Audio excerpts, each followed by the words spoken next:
Buenos días, amados hermanos. Vamos a continuar nuestro estudio con el libro de Hechos. Estamos en el capítulo 7. Nos quedamos en el versículo 40.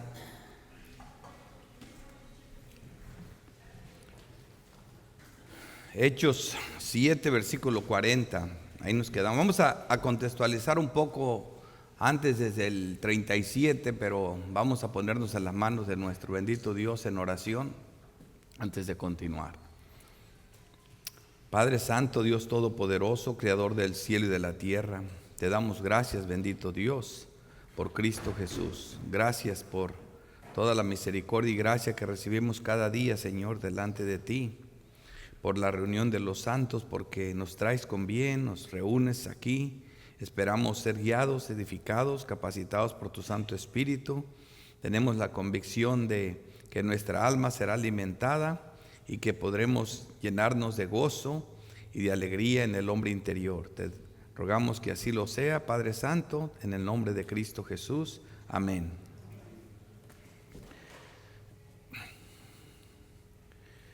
Vamos a leer otra vez Hechos 6, versículo 10. Esta es la tercera vez que estoy en el capítulo 7 y siempre me van a ver porque creo que no voy a terminar hoy. El tiempo no alcanza. Entonces vamos a ver otra vez que por qué siempre regreso aquí a este versículo. Dice: pero no podían resistir a la sabiduría y al espíritu con que hablaba, ¿verdad? Esteban, estamos hablando. Entonces sobornaron a unos para que dijesen que le habían oído hablar palabras blasfemas contra Moisés y contra Dios. Un segundito. Y solvantaron al pueblo, a los ancianos y a los escribas, y arremetieron, le arrebataron y le trajeron al concilio, y pusieron testigos falsos que decían. Ya vemos aquí primero en el 11 que dice blasfemas contra Moisés y contra Dios. Palabras blasfemas contra Moisés y contra Dios. Y aquí dicen: este hombre no cesa de hablar palabras otra vez blasfemas contra este lugar santo y contra la ley. Pues le oímos decir que ese Jesús de Nazaret destruiría este lugar y cambiaría las costumbres que nos dio Moisés. Ahí están las tres cosas, o sea, está blasfemando a Moisés, está malinterpretando la ley, hablando blasfemias de la ley, y está hablando en contra del lugar santo. Está diciendo palabras ofensivas contra el lugar santo. Entonces, ¿por qué siempre voy a estar recordando esto? Porque si no, no vamos a entender lo que estoy hablando. Estamos viendo un sermón de 53 versículos, el sermón más grande. Un sermón lleno de sabiduría, lleno de teología, de profundidad, pero un sermón para muchos ambiguo, un sermón simple, un sermón que solamente se va a hacer un recuento de los textos del Antiguo Testamento y ni siquiera lo hace ordenadamente. O sea, ahora vemos a Esteban explicándoles, ¿saben quiénes tenía enfrente?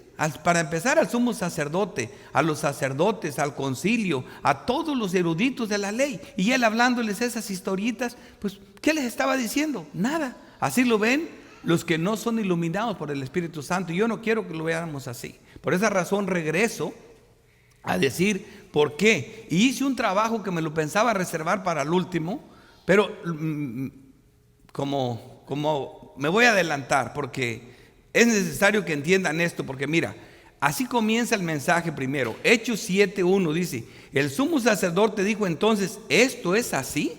Para que entendamos esta parte gramatical, como comienza el sermón, ¿esto es así?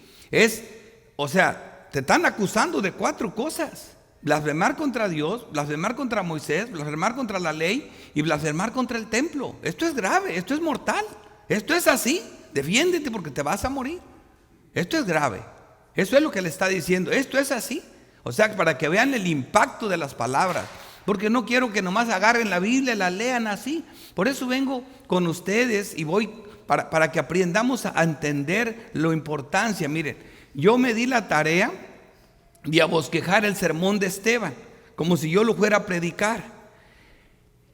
Y el título del mensaje, para mí sería de acusado a acusador. Y no es porque yo no me pongo a buscar un sermón a ver qué impactaría en Facebook. ¿Cómo le haré para que llame gente? Algo que, porque nomás quieres que un sermón sea visto, ponle algo de sexo y ya, con eso, todo es sexo en los cristianos, el sexo en la reforma. No, hombre, se te llena. O sea, pero nosotros no tenemos que hacer eso, simplemente ver de qué se trata el texto. Esteban está siendo acusado, pero lo que Esteban va a hacer ahora, a partir de aquí, la va a rematar contra ellos. ¿Me entienden? De acusado a acusador. Ahora les va a caer encima con la palabra de Dios, versículo a versículo, dándoles y dándoles. Eso es lo que quiero que vean. Ahora, como vemos aquí, como título, ya les dije, introducción, siempre usaría lo que estoy haciendo. Esto que estoy haciendo, estoy introduciendo el sermón una y otra vez. Es una escuela dominical, pero yo les introduzco el sermón porque quiero que vean cómo, para que vean el valor de un sermón. El valor de una predicación no es solamente leer las escrituras. Entonces por eso siempre regreso a la introducción. Esta es la introducción, que me están acusando, lo están acusando de algo que le va a costar la muerte si no se defiende bien. ¿Okay? Luego el texto de apoyo es Santiago 2. Si en verdad cumplir la ley real, cosa que ellos no la cumplían, conforme a las escrituras, dice, amarás a tu prójimo como a ti mismo, bien hacéis, pero ellos lejos de amarlo lo van a matar. Entonces este es el texto donde apoyaría este mensaje yo. En este texto, ellos no sabían cumplir la ley real, lo están acusando porque no cumple la ley, lo están acusando porque no blasfema a Moisés, porque no entiende el punto del templo y lo están matando. Y como bosquejo, son los 4 puntos que el sermón tiene. Dice, ¿cómo vemos a Dios? Él dice que estaba blasfemando contra Dios. Él está hablando de la soberanía de Dios, de la omnisciencia de Dios. Él está hablándoles de ese Dios de gloria, de ese Dios majestuoso. O sea, lejos de todo eso. Luego lo acusan, segundo punto, ¿cuál es la relación entre Moisés y Cristo? El mismo Moisés lo lleva a Cristo, lo direcciona hacia Cristo. Y ellos están diciendo que blasfemó a Moisés. Y es lo que ellos no ven, que Moisés le dijo, profeta, como yo levantará el Señor, a él oí. Lejos de eso. El tercer punto sería, ¿cuál es el verdadero significado de la ley? Es nuestro texto de apoyo, el que les mencioné, Santiago 2:8. Y cuarto punto sería, ¿cuál es el verdadero significado del templo de Dios? Lejos no entendían cuál era el verdadero significado de Dios. ¿Qué es lo que realmente significaba ese templo? Nunca lo vieron. Siguen esperando que se construya un templo por ahí. No saben qué, estaban perdidos. Y como resumen, la aplicación del sermón de Esteban es de una aplicación hermosa, una aplicación que prácticamente Esteban regresa a ver a su audiencia, están rechinando los dientes de coraje y lejos de acobardarse, les da la estocada. Mátenme si me van a matar, pero les aplicó el sermón, los acusó. Ustedes son igual que sus padres, ustedes son culpables de eso. Ustedes son esos, no soy yo. Y ahí fue que pues terminan matándolo. Así que la aplicación del sermón sería esta. Todo esto era el deslumbre glorioso del Evangelio de Cristo. La salvación por gracia, por medio de la fe. El ser justificado gratuitamente por la obra de Cristo. El ser santificado por el poder del Espíritu Santo. Y finalmente la glorificación gloriosa de estar para siempre con Dios. A eso apuntaba el templo. A eso apuntaba el templo. O sea, aquí ya nada más les digo, para que ustedes vean, cuando uno le da al sermón, al mensaje este enfoque, van a disfrutar esta enseñanza. No le hace que me tarde más. Pero tenemos quiero que lo vean de esta forma, cuando avancemos en el estudio de este mensaje, que se vea de esta forma. Ahora sí ya entendemos, aquí retomando, esto fue como un paréntesis, pero quiero que le den otro matiz al mensaje. Retomándolo. Acordándonos de Hechos 7:1, el sumo sacerdote dijo, esto es así. Y allí comienza, y él dijo, varones hermanos y padres, oíd, al Dios de la gloria apareció a nuestro padre Abraham. O sea, esto deja tan claro, lo acusaban de blasfemar a Dios, que él sabía de qué Dios estaba hablando. El Dios de gloria, hermanos, solamente apareció una sola vez en el Antiguo Testamento. Y no fue en el Pentateuco, fue en los Salmos. Él estaba usando toda la escritura, todo el Torah, todo lo que tenían de la palabra de Dios para hablarles de estas cosas. Por eso les dice, El Dios de la gloria apareció a nuestro padre Abraham. Acusan a Esteban de blasfemar a Dios y mira cómo comienza su llamado a Dios. Dios de gloria. Salmo 29:3 dice: voz de Jehová sobre las aguas, truena el Dios de gloria. Jehová sobre las muchas aguas, sobre su pueblo. Eso es lo que está diciendo aquí. El Dios de la gloria. Está hablando de la majestad de Dios. Está hablando, en otras palabras, lo mismo que vio Isaías en el capítulo 6 del libro de Isaías. El templo abierto y la gloria de Dios. Eso es lo que él está mencionando. Está mencionando al Dios de gloria. Efesios 1, que es donde se vuelve a mencionar esta palabra, pero se refiere al majestuoso Dios del Antiguo Testamento. Dice: para que el Dios de nuestro Señor Jesucristo, el Dios de nuestro Señor Jesucristo, el Padre de gloria, os dé espíritu de sabiduría y de revelación en el conocimiento de Él. O sea, con esto, si esto fuera lo único que tenía que decir de Dios en su defensa, los dejaba sin excusa. Él no estaba blasfemando a Dios. Él estaba hablando de ese Dios. Segundo, vemos en lo que ya les dije como resumen, cuando él presenta la historia de José, les está mostrando la soberanía de Dios, la omnisciencia de Dios, al tener a José como un tipo de Cristo, al prepararlo para proveer para sus hermanos. Y cuando Dios le revela a José lo que iba a hacer por su pueblo, lejos de que le diera gusto, le agarraron envidia. Por eso lo vendieron como esclavo, ¿verdad? Porque él les decía que Dios lo iba a levantar sobre de ellos, los iba a hacer que reinara sobre ellos, y ellos se murieron de envidia y de coraje. Mas lo que estaba mostrándole era lo que Dios iba a hacer para preservar el pueblo de Dios. Así que con estos relatos Esteban lo está llevando a que vean la soberanía, el cuidado patriarcal de Dios para con su pueblo. Y sin embargo ellos, ¿qué miraban? Otra cosa. Luego vemos nosotros el fracaso de la ley para salvar, pero nunca blasfemaba de la ley. Pero siendo el uso de la ley, dice, para contextualizar mejor, comprendamos desde el versículo 37. Eso es lo que vamos a comenzar, a lo que estamos ahorita viendo.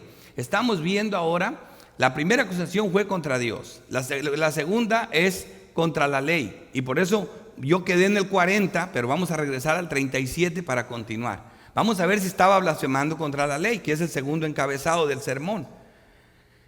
Este Moisés es el que dijo a los hijos de Israel: profeta os levantará el Señor vuestro Dios de entre vosotros, hermanos, como a mí, a él oiréis.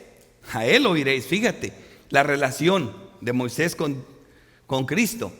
Este es aquel Moisés que estuvo en la congregación en el desierto con el ángel que le hablaba en el monte. Ustedes saben lo que pasó ahí. El ángel que le hablaba en el monte Sinaí, y con nuestros padres, y que recibió palabra de vida que darnos. Esta era la ley. Él le está llevando a eso, a ese Moisés que recibió la palabra. No está blasfemando con la ley, pero mira lo que les dice. Aquí es donde él pasa de acusado a acusador. Dice: al cual nuestros padres no quisieron obedecer. Ahora él se les está volteando. Pues no quisieron obedecer, sino que no quisieron obedecer, sino que le desecharon. O sea, le está diciendo igual que ustedes prácticamente. Y en sus corazones se volvieron a Egipto. Fíjate qué hermoso detalle, ¿verdad? En sus corazones se volvieron a Egipto. No sé si entienden este punto, porque ustedes dicen, bueno, ellos nunca regresaron a Egipto. No, en sus corazones sí. Mejor nos hubiéramos quedado en Egipto. Eso molestaba a Dios. Por ejemplo, Abraham sacrificó a su hijo Isaac. Ya mero, pero no, ¿verdad? Ahora, ¿qué dice la doctrina? Que en sentido figurado lo sacrificó. Cuando él estuvo dispuesto a entregarlo, Dios dijo: ok, es mío, me lo entregaste. Eres un hombre de fiar. Así que cuando nosotros codiciamos una mujer con el mucho codiciarla, es como si lo hiciéramos. Por eso aquí es un sermón hermoso, ¿verdad? Él le dice: en sus corazones se volvieron a Egipto. Esto habla de sabiduría. Estaba lleno del poder del Espíritu Santo. Acuérdense lo que les dije. Esto es un milagro de la palabra de Dios. Esteban les recuerda que solo eran oidores y no hacedores de la ley. Romanos 2:13 dice: porque no son los oidores de la ley los justos ante Dios, sino los hacedores de la ley serán justificados. Parece que él ya Dios, por ejemplo, en el caso de Esteban, él ya estaba en el nuevo pacto, ya tenía, estamos viendo aquí, pero todavía no estaba esta doctrina, todavía no estaba esta palabra. Por eso él se va al Antiguo Testamento, pero él los trae a este mensaje, a esta revelación. Versículo 40, donde nos quedamos. Cuando dijeron a Aarón, haznos dioses que vayan delante de nosotros, porque a este Moisés que nos sacó de la tierra de Egipto no sabemos qué le haya acontecido. Como vemos, esta no es una narración, ya me la sé, lo que está diciendo no es nada nuevo. Veamos cuál es el propósito de Esteban. Entonces hicieron un becerro y ofrecieron sacrificios al ídolo. En las obras de su mano se regocijaron. En las obras de su mano se regocijaron. ¿Qué está detrás de todo esto, hermano? Los está acusando. Ustedes están hablando que yo blasfemo de la ley. Y ustedes mismos abandonaron la ley por la obra de sus manos. Dejaron la ley de Moisés, inmediatamente se olvidaron, se hicieron un becerro de oro, obra de sus manos. Y es lo mismo que está haciendo la iglesia hoy en día. Les dices que la salvación es por gracia, por medio de la fe en Cristo. No, ¿y que nosotros qué? Hay que aceptarlo, Él te toca la puerta, pero si son se la abres. ¿Quieres participación en la salvación? ¿Quieres la obra de tus manos? No te conformas con lo que Dios hizo. Así que Esteban no está hablando tonterías. Es un sermón profundo. Cuando el pueblo de Israel rechaza a Moisés y a su ley, que era la ley de Dios, ellos le reemplazaron con sus propias religiones hecha por el hombre. Esteban aplicó la misma idea al concilio a quienes hablaba, o sea, les estaba dando duro. Está aplicándole el segundo punto del sermón. Me acusan de blasfemar contra la ley. Ahí va. En las obras de sus manos se regocijaron, es especialmente significativo. Una de las acusaciones contra Esteban era que blasfemaba contra el templo.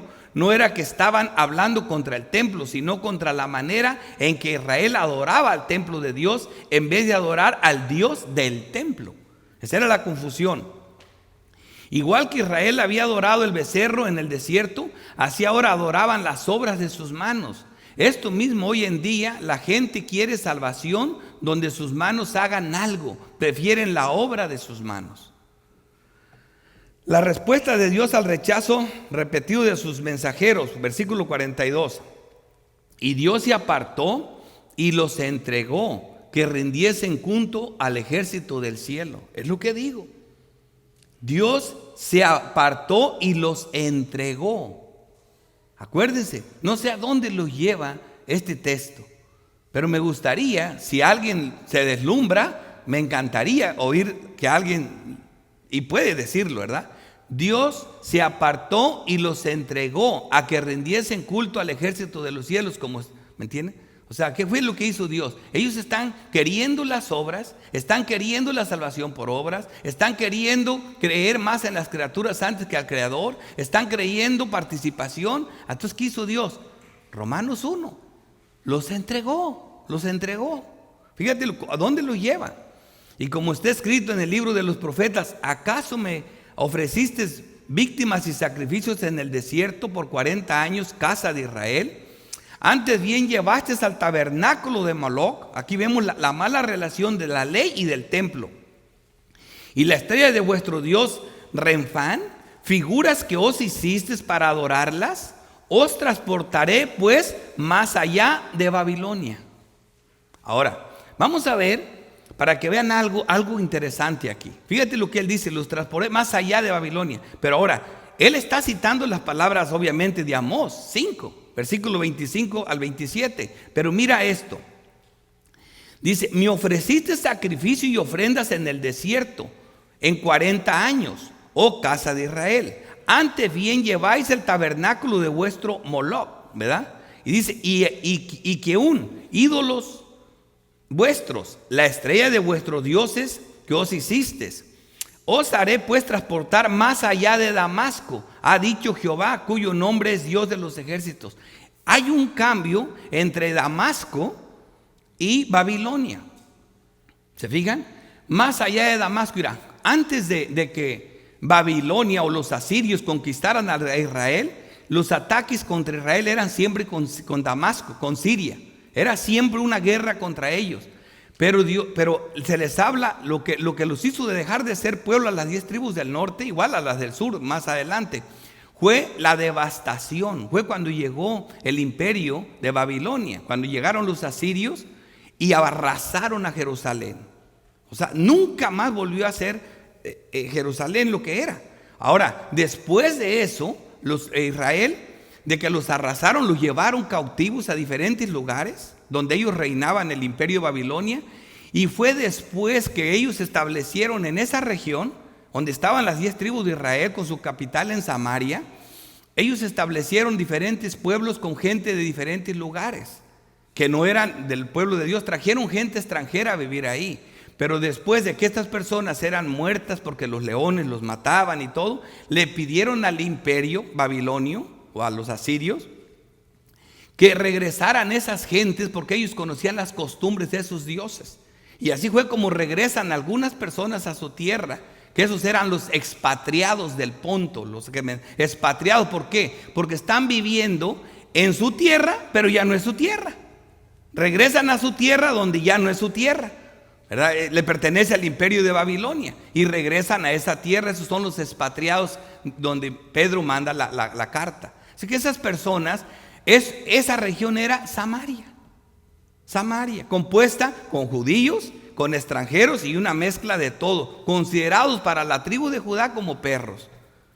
Así que de eso, allí está hablando. Por eso la importancia de que vean que Esteban sabía lo que estaba predicando. Por eso lo llevó más allá de Babilonia, lo llevó a su tierra. O sea, acá dice más allá de Damasco.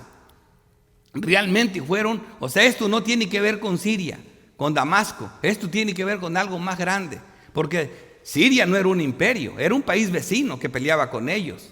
Pero Asiria era un imperio, era Babilonia, el que arrasaba a todo el mundo. O sea, también eso es importante ahí. Después vemos esto en las doctrinas, como el constante rechazo al Dios verdadero termina por finalmente Dios los entrega a la obra de sus manos y al yo pecaminoso. Y es donde entra Romanos 1. Romanos 1. Como les digo, el Nuevo Testamento le quita el velo al Antiguo Testamento. Estas palabras de Esteban, es cuentas que los trae aquí a esto. Esteban tenía ya un conocimiento por el Espíritu Santo de la nueva revelación, de los misterios. Para ellos el Espíritu Santo estaba quitándole el velo a los misterios del Antiguo Testamento. Y aquí vemos un misterio revelado. Allá solamente vemos esas palabras. Aquí se le está quitando el velo. ¿A qué palabra? Y Dios se apartó y los entregó a que rindiesen culto al ejército del cielo. O sea, a sus propios dioses, al yo. Y aquí vemos en Romano, por lo cual también Dios los entregó a la inmundicia en las concupiscencias de su corazón, de modo que deshonraron entre sí sus propios cuerpos, dice. Ya que cambiaron la verdad de Dios por la mentira, ¿ves? No entendieron la ley, nunca vieron la verdad de Dios. Por esa razón, dice,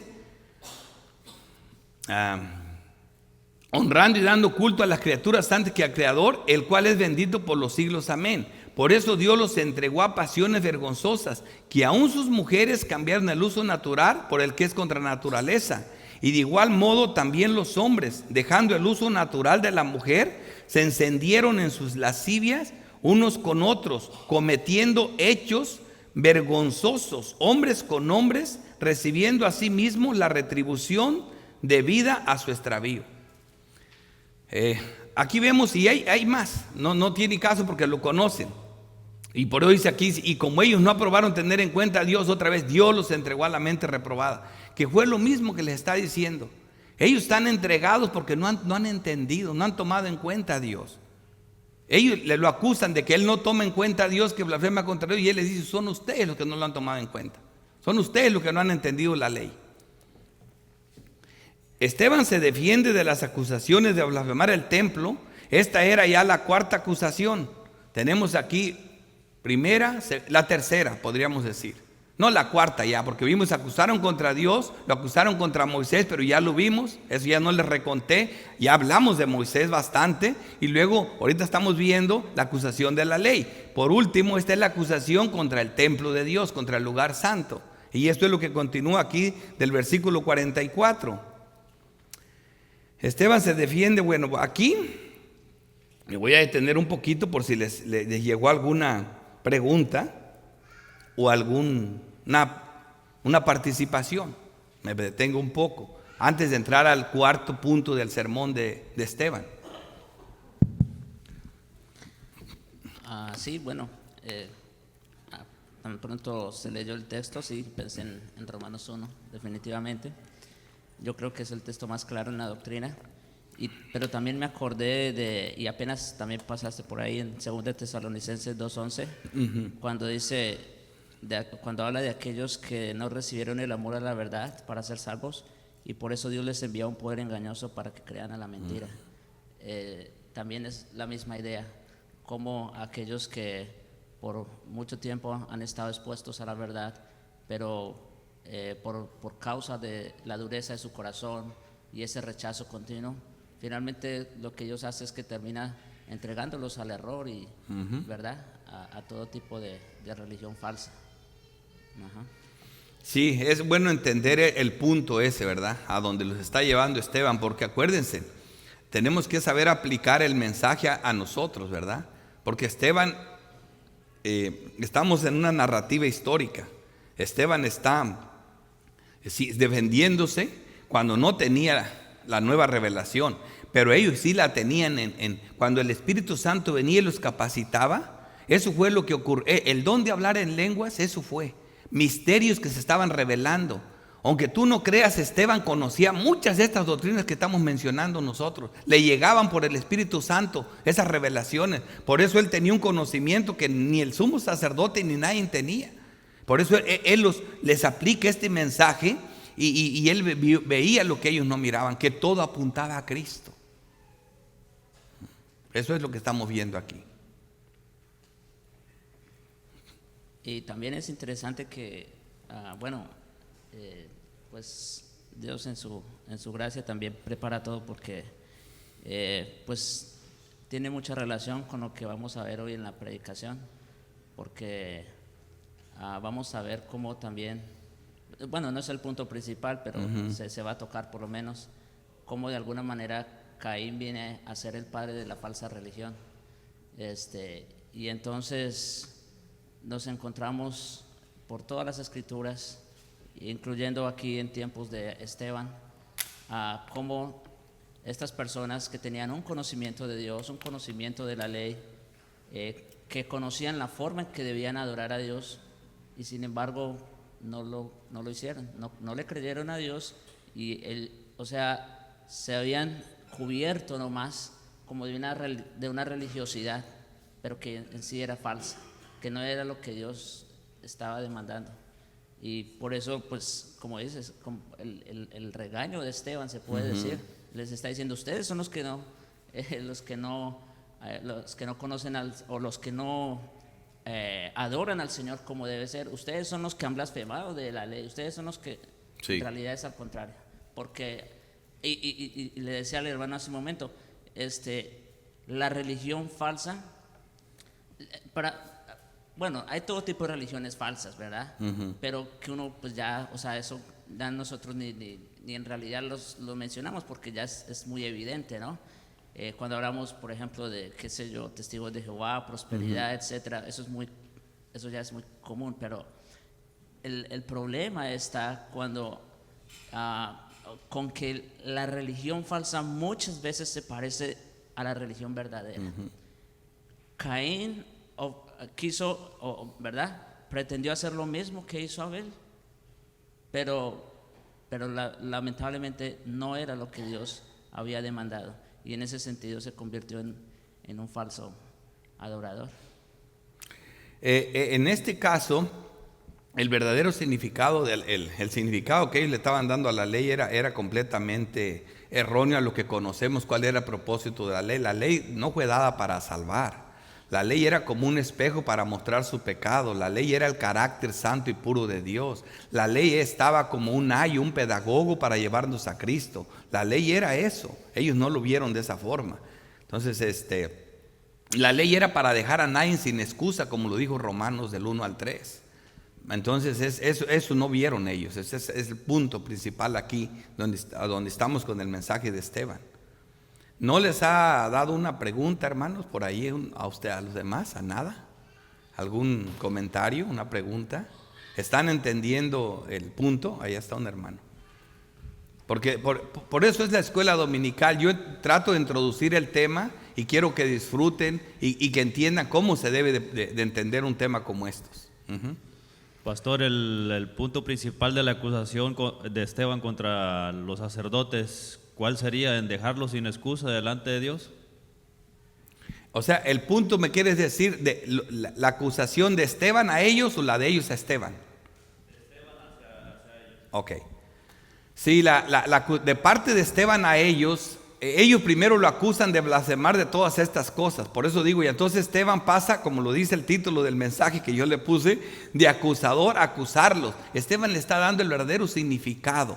Prácticamente el significado verdadero era que no veían a Cristo, que mataron a Cristo. Es donde lo lleva Pedro. Que sin darse cuenta ellos eran los verdaderos culpables y que estaban haciendo exactamente lo que hicieron sus padres. Esa era la acusación de Esteban, a donde lo está llevando.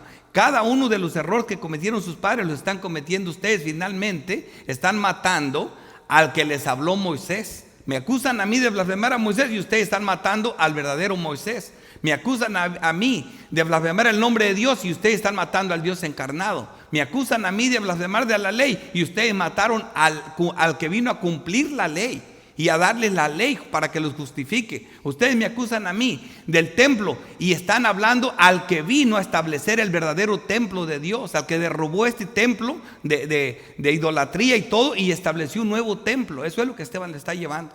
Es glorioso eso, ¿verdad? Así termina, por eso lo terminan matando. Sí.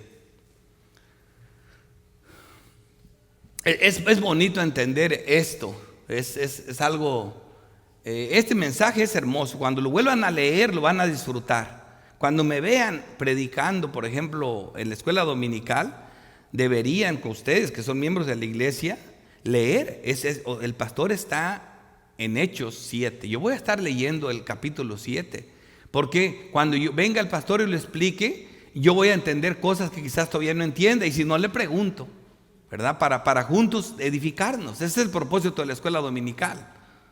Aquí no, todo tiene un propósito. En el sermón no podemos parar, ¿verdad? Porque ahí hay una autoridad especial. Ahí no es Julano piensa o yo pienso. Ahí es Dios dijo y Dios dijo y Dios dijo. Pero aquí no, aquí estamos edificándonos. Aquí estamos aprendiendo juntos. Entonces es diferente. Sí, mi hermano. Cuando Esteban menciona que los entregó al ejército del cielo, ¿hay una conexión con la astrología, con el misticismo a que fueron entregados los judíos, los hebreos? Sí, es clara la conexión con la idolatría.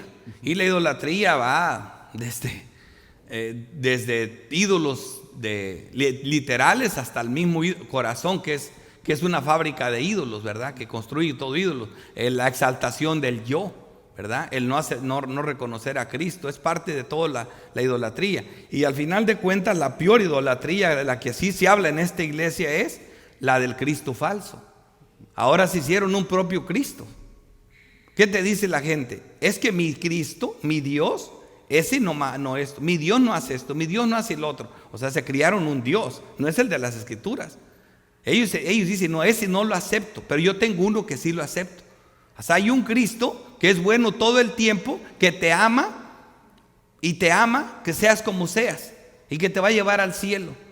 Y que es tan bueno y tan puro que solo quiere que tú lo aceptes para que vayas al cielo. Y que hagas lo que hagas, no te vas a perder. Eso sí les gusta, ¿verdad? Entonces, ese no es el Dios de las Escrituras. En Mateo 24 dice nuestro bendito Cristo, dice, vendrán muchos en mi nombre, advirtiendo de... Dirán, yo soy el Cristo. Sí, correcto. Aquí está el Cristo, mira, aquí está, no les creas, habrá muchos, dice. Bueno, vamos a continuar un poquito más.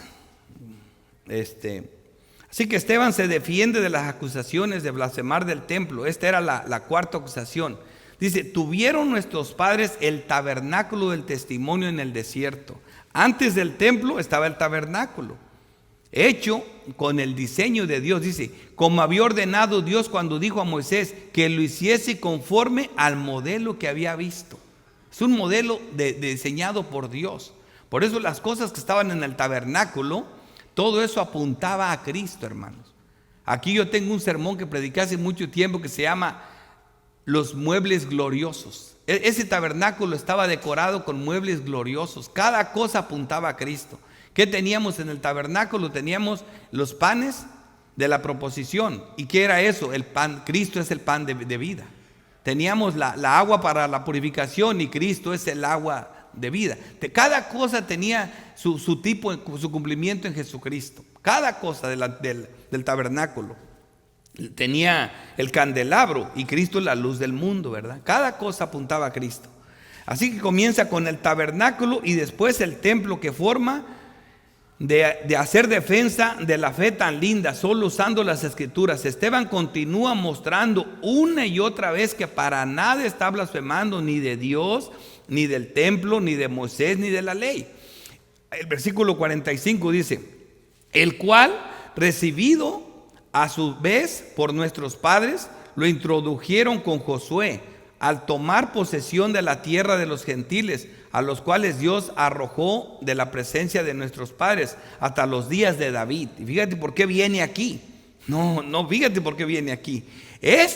Aquí está haciendo una conexión, pero dice, hablando ya de David, dice, halló gracia delante de Dios y pidió proveer tabernáculo para Dios de Jacob.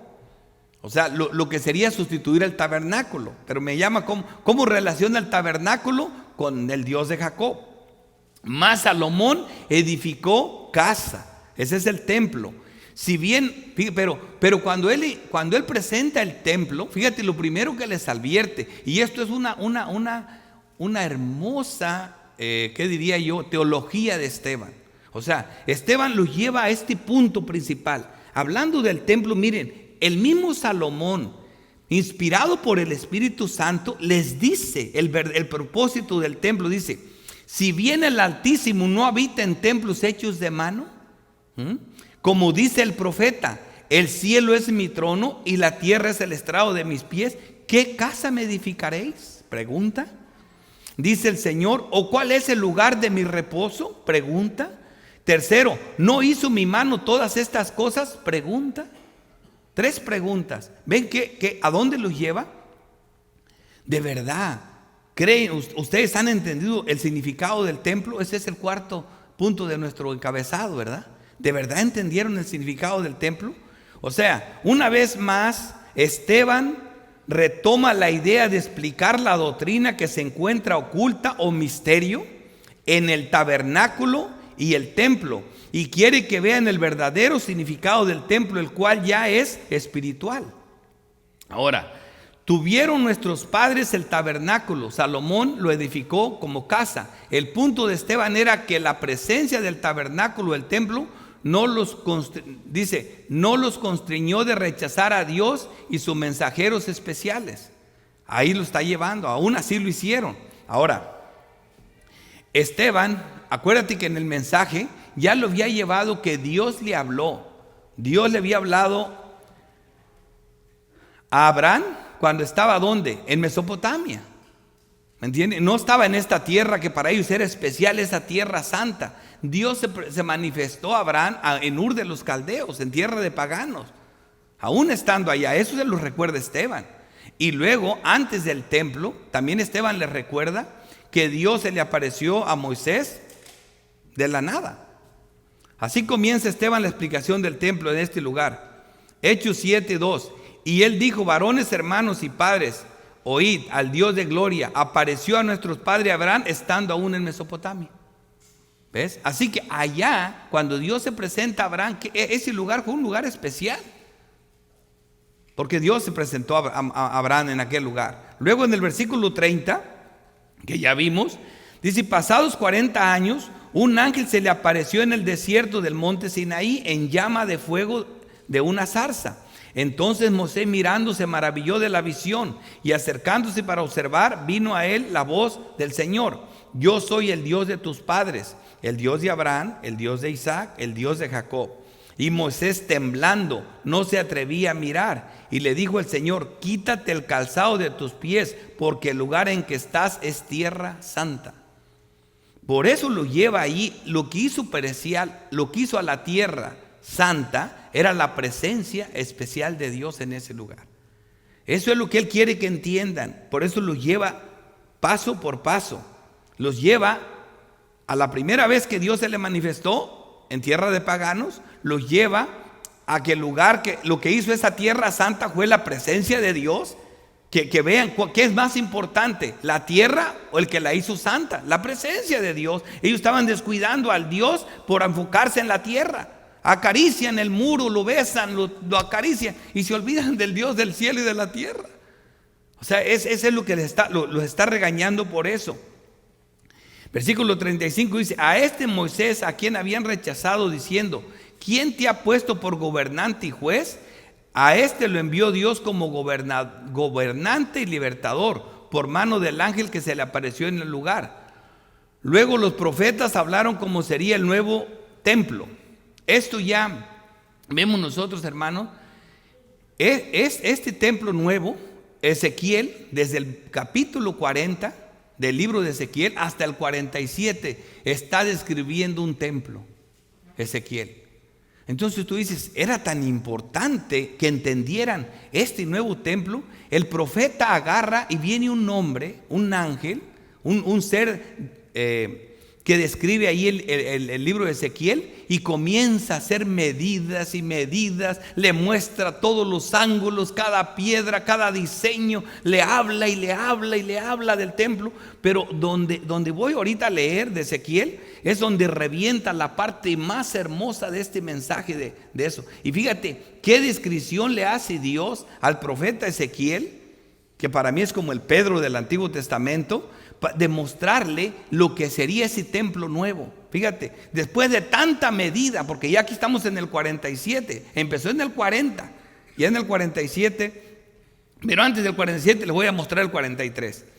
Dice el versículo 43, 4: y la gloria de Jehová entró en la casa por la vía de la puerta que daba al oriente, y me alzó el espíritu y me llevó al atrio interior. He aquí que la gloria de Jehová llenaba la casa. Fíjate, ¿dónde estaba la importancia del templo? La gloria de Jehová. Y oí uno que hablaba desde la casa, y un varón estaba junto a mí. Y me dijo: hijo de hombre, este es el lugar de mi trono, el lugar donde posaré las plantas de mis pies, en el cual habitaré entre los hijos de Israel para siempre. El templo de Dios que tenía en mente Ezequiel, que Dios le estaba definiendo, no va a ser destruido nunca. No depende de que los hombres lo tumben o no lo tumben. No. Por eso Cristo diga: desbaraten y yo hago otro, y el mío no lo tumba nadie. Eso es lo mismo que Ezequiel los está llevando para siempre, dice.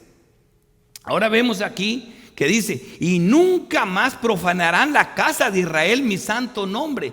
¿Qué templo estás hablando, Ezequiel? Nadie lo va a profanar porque no va a haber impíos ahí. Dice: ni ellos ni sus reyes con sus fornicaciones, ni con sus cuerpos muertos de sus reyes en sus lugares altos. No lo profanará ninguno. Ahora lleguemos al clima de hermoso, de esto. Y estoy hablando que no solo era Esteban, estoy hablando cuál era el verdadero significado del templo. Ese es el otro punto. Ezequiel 47, 7. Y volviendo yo, esto es hermoso, quisiera que lo disfruten como la palabra de Dios. Y volviendo yo, dice, vi que en la ribera del río había muchísimos árboles al uno y al otro lado. Wow. Quisiera que sus mentes estuvieran donde ya está la mía. A uno y al otro lado, ríos y árboles a uno y a otro lado. Dice, y me dijo: estas aguas salen a la región del oriente y descenderán al Arabá y entrarán en el mar. Y entradas en el mar recibirán sanidad las aguas. Sanidad las aguas, oigan eso. Y toda alma viviente que nadare por donde quiera que entrar en estos dos ríos, vivirá. Y habrá muchísimos peces por haber entrado allí estas aguas. Muchos, estas aguas, muchos, o sea, muchos son los que van a ser salvos. Pedro lo mandó Dios a ser pescador de hombres. Miró la red milagrosa, vas a pescar muchos. Eso significa muchas personas que van a entrar a estos ríos, mucha gente que va a ser salva, donde estamos nosotros. Dice, y recibieron sanidad, y vivirán todos los que entraren en este río, o sea, van a vivir para siempre. Versículo 12. Y junto al río en la ribera, este texto es el más importante, oigan esto. Y junto al río en la ribera, oigan eso, a uno y a otro lado del río, crecerá toda clase de árboles frutales, sus hojas nunca caerán. Eso no lo vas a ver en este mundo, hermano, nunca. Sus hojas nunca caerán, ni faltará su fruto. A su tiempo madurará, porque sus aguas salen del santuario. Salen de la presencia de Dios, y su fruto será para comer y su hoja para medicina. Ahora, como les digo yo, todos agarran y quieren, pobrecitos, interpretar a Apocalipsis con Ezequiel. Olvídate, es como si le dijera a un doctor a un niño, explícame cómo sacar este corazón a este hombre. Así de tonto es eso. Querer que Ezequiel te diga a un doctor cómo sacarle el corazón. Es como preguntarle a un niño cómo le saco el corazón a este hombre. Un cardiólogo preguntándole eso a un niño. Así, porque mira quién interpreta a quién. Ahora vámonos a dónde hablaba, qué templo hablaba Ezequiel. Apocalipsis primero, vámonos al 22 y después está el 21, pero ahorita vamos al 22. Después me mostró un río limpio de agua de vida y resplandeciente como el cristal. Aquí está hablando el estado eterno. Dice que salía del trono de Dios y del Cordero. ¿Ves de dónde sale el río? ¿Y ves qué dice Ezequiel? Dice, porque sus aguas salen del santuario. Esto es una cosa hermosa. Ezequiel vio que salían del santuario. Y acá ya bien claro te dice que salían del trono de Dios y del Cordero. Estamos en el lugar eterno. De esto está hablando Ezequiel. En medio de la calle de la ciudad, a uno y a otro lado. ¿Te acuerdas lo que dice Ezequiel? A uno y a otro lado del río estaba ¿qué?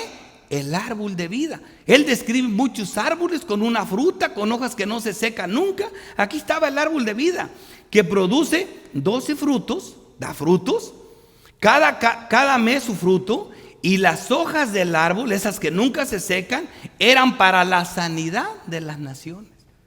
Allí no habrá impío, allí no hay pecado, allí no hay llanto, allí no hay dolor. Ezequiel estaba viendo el templo en su estado de gloria. Este es el templo que construyó Cristo, el que te va a llevar a ese lugar tan hermoso. Lejos que estos hombres entendieran lo que estaban defendiendo ahí. Unas paredes que en pocos años, 40 años más, iba a ser completamente destruida. Y no habrá más maldición en el trono de Dios, dice, continúa Juan en Apocalipsis, y del Cordero. Y dice, el Cordero estarán en ella y sus siervos le servirán y verán su rostro y su nombre estará en sus frentes. O sea, allí ni una relación con el pecado. Así que Cristo lo dijo de esta forma, como ya lo habíamos dicho en Juan 2:19. Respondiendo Jesús se le dijo, destruyan este templo. De esto acusaban a Esteban. Y en 3 días levantaré un nuevo templo. Jesucristo en Oseas 6 dice, nos dará vida después de 2 días y al tercer día nos resucitará. El Espíritu de Cristo en Oseas estaba hablando de este día. Es Oseas 6:2. Nos dará vida después de 2 días y al tercer día nos resucitará. Dice, Él hirió y curó, ¿verdad? Nos vendará y dice, y nos dará vida, dice. Ese texto es muy hermoso. Así que se cumple la profecía de Oseas aquí. Mas él hablaba, dice, del templo de su cuerpo. Esto es la doctrina. El cuerpo de Cristo, el templo que iba a construir Cristo, que ya no era literal, es un templo espiritual. Y como ya sabemos, los apóstoles lo explican de una manera más clara. Ahora tenemos esta doctrina. El misterio fue revelado. Tenemos claro.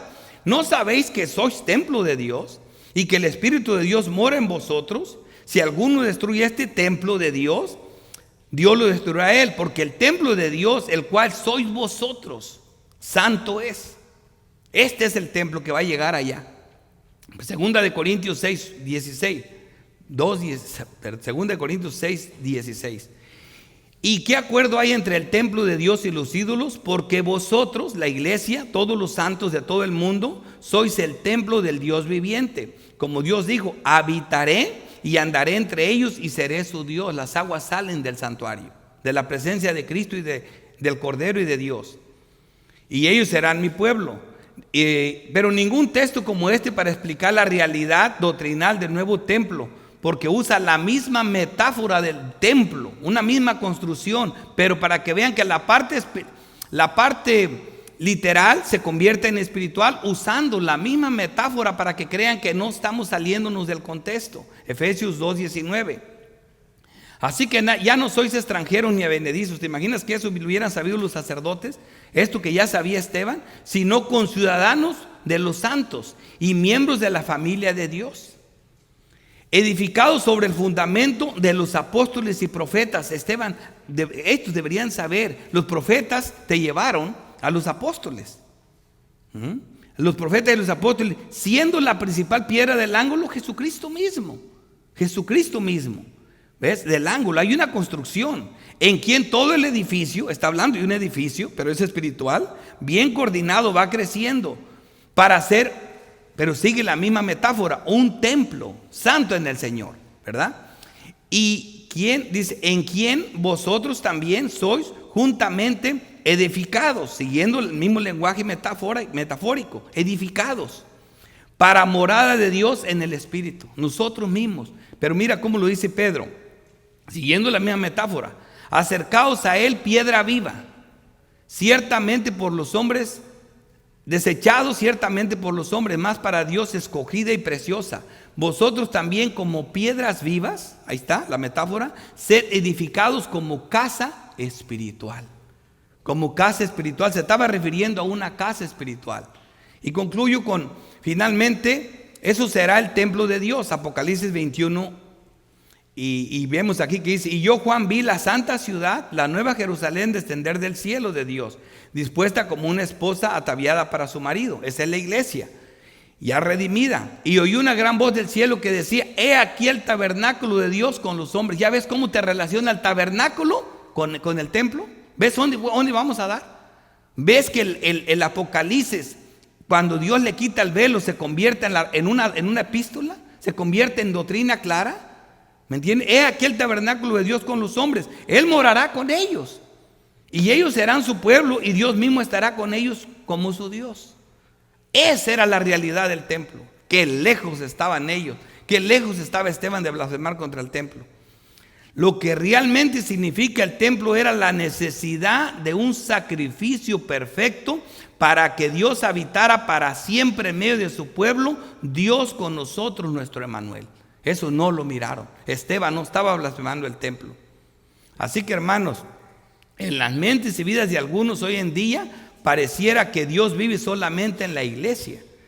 También eso sucede así.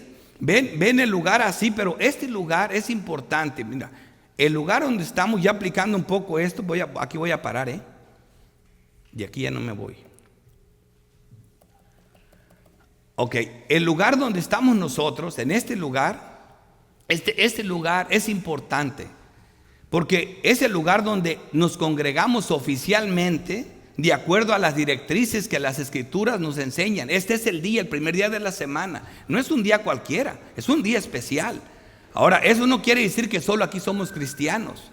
Por eso yo también me opongo y no me gusta, y yo lo he dicho, muchos ya me conocen, que cuando se reúnan en sus casas a celebrar una fiesta, un cumpleaños, y que estén jugando, riéndose, quieran hacer su cultito ahí.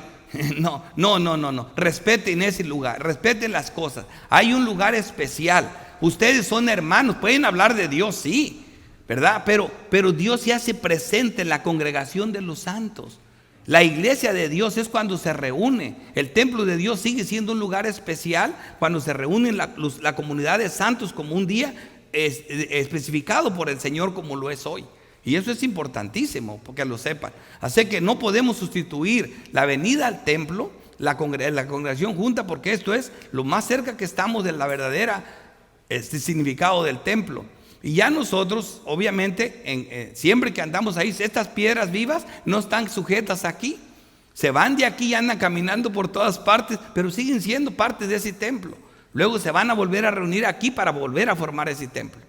Así es como lo debemos de ver. Entonces voy a terminar aquí. Para eso ya si hay una pregunta va a ser después, hermanos, porque ya no me gusta pasarme. Vamos a orar. Padre bendito, Dios todopoderoso, creador del cielo y de la tierra. Te damos gracias, oh Señor, por mostrarnos tu gracia, tu misericordia, tu sabiduría. Es tu palabra, Señor, y tu Espíritu el que nos muestra todo esto. Te pedimos perdón por los pecados que oscurecemos tu mensaje. Eso siempre va a ser culpa nuestra. Pero gracias por la misericordia que tienes para con nosotros al iluminarnos con tu palabra y al guiarnos por el Espíritu Santo para hablar tus verdades, las cuales atesoramos en el hombre interior y nos gozamos en ti. Te rogamos todas estas cosas, que sigas con nosotros, que nos ayudes. Recibe las acciones de gracias en el nombre bendito de Cristo Jesús. Amén.